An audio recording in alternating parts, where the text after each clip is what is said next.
بسم اللہ الرحمن الرحیم۔ السلام علیکم ورحمۃ اللہ۔ کیا حال ہے دوستو؟ اور سناؤ، ٹھیک ہے؟ صحت طبیعت ٹھیک ہے؟ امید کرتا ہوں کہ آپ نے اچھے دن گزارے ہوں گے۔ شب برات بھی آپ نے عبادت میں گزاری ہوگی۔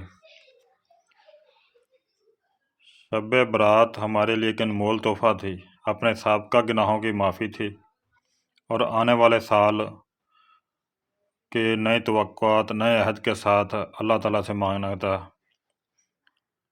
اچھا، اسی طرح آج ہم نئی ویڈیو کی طرف چلتے ہیں، جس میں ہم سیکھیں گے ملاقات کے آداب، گفتگو کے آداب، گفتگو کیسے کرتے ہیں، ملاقات کیسے کرنی چاہیے۔ عزیزوں، رشتہ داروں سے ملتے وقت عزیزوں رشتہ داروں سے ملتے وقت اپنے چہروں سے خوش دلی اور مسرت کا اظہار کرنا چاہیے۔ یہ حدیث میں اس کو صدقہ قرار دیا گیا ہے۔ چہرے سے خوشی اور دلی مسرت کا جو احساس ہوگا، یہ مسرت اور اظہار کرنا چاہیے۔ اس سے ہمیں آنے والوں کو بھی پتہ چلے کہ یہ خوش ہے، میرے سے آنے سے خوش ہے، ناراض نہیں ہے۔ اس کو صدقہ قرار دیا گیا ہے۔ گفتگو کرتے وقت سب سے پہلے سلام کہنا چاہیے کہ یہ بھی دعا ہے اور ملنے والے کے لیے سلامتی کا پیغام ہے، نہ کہ یہ کہنا چاہیے سنا بھی کی علی اور سنا سے طبیعت ٹھیک ہے۔ ایسا کہنے سے پہلے السلام علیکم ورحمۃ اللہ وبرکاتہ کہیں۔ اسلام نے ہمیں یہ جو الفاظ سکھائے ہیں، ہمارے دین نے سکھائے ہیں، اس کا پیچھے ایک مقصد ہے، ریزن ہے، دعا ہے، سلامتی کی دعا ہے۔ تم پر سلامتی ہو، تم پر برکتیں ہو، تم پر رحمت ہو، یہ دعا ہے، دعائیہ کلمات ہیں۔ سلام دین ہمارے لیے نبی پاک صلی اللہ علیہ وسلم کا بھیجا ہوا دین ایک انمول تحفہ ہے۔ جس کو سلام دیا جائے، جس کو سلام کہیں گے یا جس کو بولا جائے گا، اس پر واجب ہے کہ سلام کا جواب دے۔ آنے والا اگر نیک، صالح اور متقی شخص ہے تو اس کے ادب کے لیے کھڑا ہونا چاہیے۔ آنے والا اگر نیک، صالح اور متقی شخص ہے تو اس کے ادب کے لیے کھڑا ہونا چاہیے۔ اس قسم کے موقع پر خوش آمدید، مرحبا کے الفاظ بھی کہنے چاہیے۔ کون سے الفاظ کہنے چاہیے؟ خوش آمدید، جی آیانو، سات بسم اللہ، یہ الفاظ، مرحبا کہنے والے الفاظ کہنے چاہیے کہ ان سے محبت بڑھتی ہے۔ ملاقات کے لیے کسی کے گھر میں گھسنے سے پہلے گھر والوں سے اجازت لینی چاہیے۔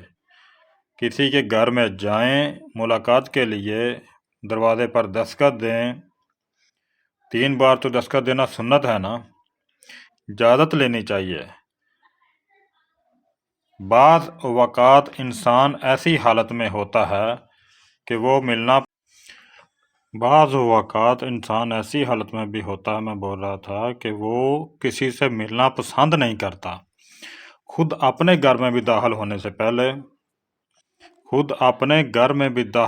سے پہلے السلام علیکم کہنا چاہیے۔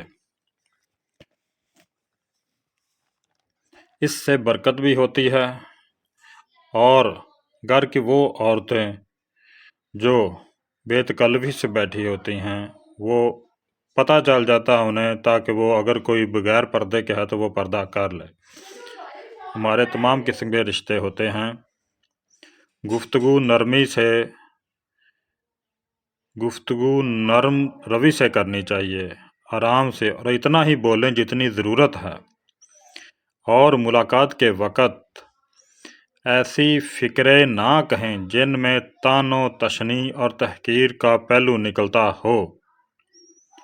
گفتگو نرم لہجے سے کرنی ہے، اتنا ہی بولیں جتنی ضرورت ہے، اور ملاقات کے وقت ایسے غلط الفاظ فکرے نہ بولے جائیں جس میں طعن و تشنیع و تحقیر کا پہلو نکلتا ہو۔ عورتیں اگر کوئی بات کر رہی ہیں تو نامحرم مردوں سے بات نہ کریں۔ اگر کوئی ایسا موقع آ جاتا ہے کہ بات کرنے بھی پڑتی ہے تو اپنے لہجے میں ایسی نزاکت اور جول پیدا نہ کریں، یعنی سخت لہجے والے میں بات کریں کہ سننے والے کے جذبات مشتعل ہوں۔ عام لہجے میں بات کریں، خواہ مخواہ لفظوں کو توڑ کر، یہ آگے دوسری بات کر رہا ہوں میں، عام لہجے میں بات کریں۔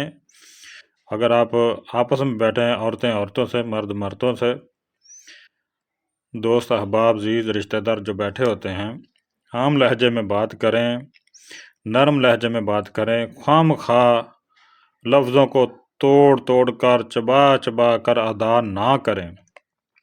اس سے انسان کا وقار مجروح ہوتا ہے۔ صرف اپنی ہی نہ کہے بلکہ دوسروں کی بات بھی سنیں۔ اپنی ہی باتیں نہیں سننی چاہیے، دوسرے کی بات بھی سننی چاہیے۔ یہ نہ ہو کہ آپ کسی محفل میں بیٹھے ہوں، گھر میں بیٹھے ہوں، کچھ چار گھر کے بزرگ بیٹھے ہوں تو آپ اس میں اپنی ہی چھوڑ رہے ہوں، دوسرے کی بات سن نہ رہے ہیں، اپنی بات ہی کہی جا رہا ہو، اپنی بات ہی، اپنی ہی کہانیاں سنا رہے ہو، دوسرے کا حال چال خیر خیریت وہ پوچھ نہ رہے ہوں۔ ایسا نہیں کرنا چاہیے۔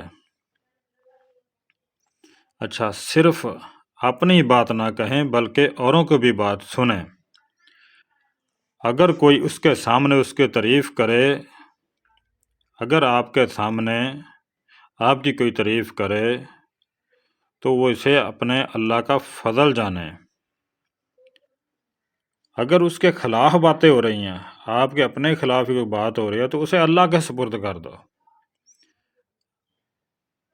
یعنی کہ غلط بات جو ہے، ایک تو پہلے غلط بات کرنی نہیں چاہیے۔ اگر کوئی غلط بات ہو جاتی ہے کہ واقعی آپ اس بات میں غلط ہیں تو اپنے آپ کو معاف کرنے والے طنز میں، سوری کرنے والے الفاظ میں بولیں کہ بھائی غلطی ہو گیا، رہندہ نہیں ایسا کروں گا۔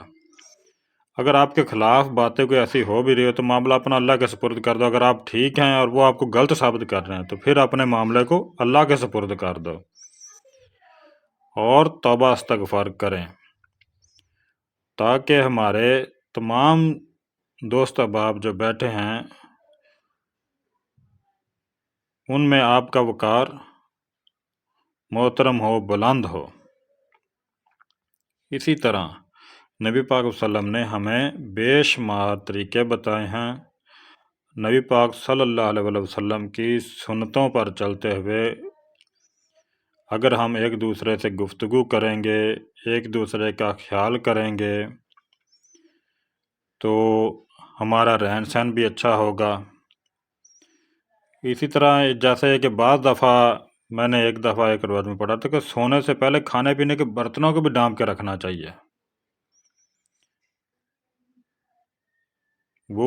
یہ تھوڑا سا گفتگو سے ہٹ کے تھا، بعد میں میرے منہ سے نکل گئی، تو بات اب کر ہی دیتا ہوں اس بات پہ کہ بعض روایتوں میں لکھا ہے کہ کھانے والی جو چیزیں ہیں ان کے اوپر ان کو ڈانپ کے رکھنا چاہیے، برتن کو ننگا نہیں چاہیے۔ یہ بھی سنت کے خلاف ہے اور اس سے بعض بیماریاں بھی پیدا ہوتی، پتہ نہیں کوئی چیز اس میں گر جائے، کوئی موذی جانور اس میں سے گر جائے، ہو سکتا ہے گر کے نکل بھی جائے، لیکن وہ پانی تو زہر آلود ہو سکتا ہے، اس سے بچنا چاہیے۔ ٹھیک ہے دوستو، اس طرح کی باتیں سننے کے لیے، سمجھنے کے لیے، اسلامی تعلیمات کو عام کرنے کے لیے ہمارے چینل سے جڑے رہیے۔ چینل کو سبسکرائب کیجئے، لائک کیجئے، شیئر کیجئے۔ اگر مجھ سے کوئی غلطی ہو جائے، کوئی میں لفظ غلط بول دوں تو برائے مہربانی میری اصلاح کیجئے، میرے نمبر پر اطلاع دیجئے یا کمنٹ کر دیجئے، میسج کر دیجئے کہ بھائی آپ نے یہ بات غلط کی ہے۔ انسان خطا کا پتلا ہے، غلطی ہو جاتی ہے۔ ٹھیک ہے، پھر ملاقات ہوگی، اگلی ویڈیو میں ہم پھر ملیں گے۔ السلام علیکم ورحمۃ اللہ وبرکاتہ۔